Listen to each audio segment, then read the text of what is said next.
As you travel around and you look in barns and garages as you go by, you often wonder what might be going on in there. And I'm with a gentleman, Buford Wilkes, over here in Gas City. And in this small shop, you just won't believe what goes on here. Buford, we appreciate you taking time to show us your shop and what you do in here.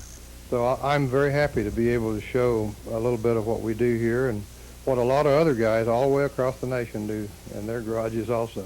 This is a big airplane. Can you tell us a little bit about this? I surely can.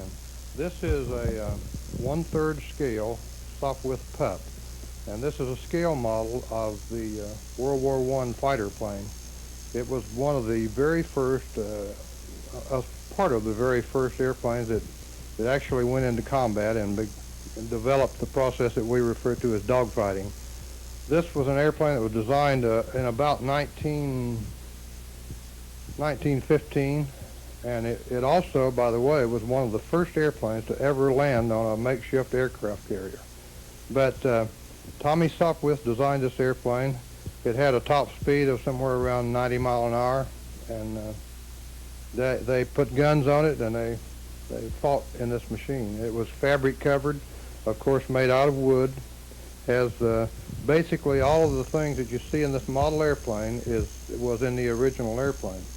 This airplane was constructed from the plans that produced the real airplane, and using modeling techniques and reduction in size, we come up with basically the same airplane, but just shrunk down to 1/3 the size of the real airplane. So this airplane you built from the actual plans of the real one, and all of these parts and pieces, you just looked at blueprints, and that's how you did this? Yes, we made each part that come into this airplane. However, the plans themselves were reduced by a professional company, but the actual blueprints are very similar to the building blueprints of the airplane. Very similar. Are you going to have this ready for the upcoming mall show? I surely intend to. It's ready to start putting the fabric on it now, and as I indicated to you earlier, the reason I had to stop on it was because I saw that it was going to be so big that I couldn't transport it, so I had to stop and build a trailer for it.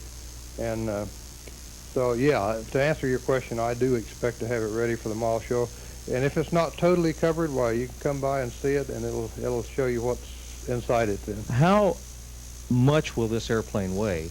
And when you fly it, not only when you talk about building it as a scale model, the size engine you put in it and everything, you do it to make it look like it's flying to scale also, I mean speed-wise and everything. That's correct.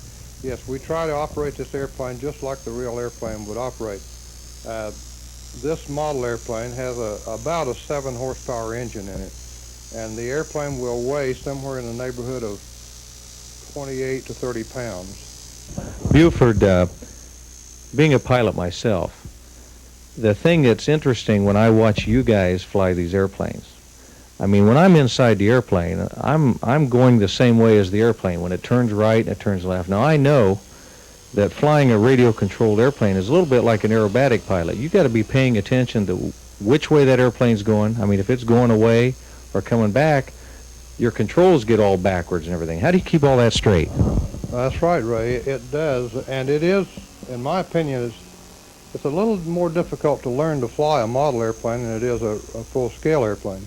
I too was a pilot for many years in full-scale flying, and I really feel it's a little harder to learn to fly a radio-controlled airplane properly than it is full-scale because of that very perspective thing that you're talking about. Sitting in the airplane, you know where the horizon is, and you know when you're turning left and right.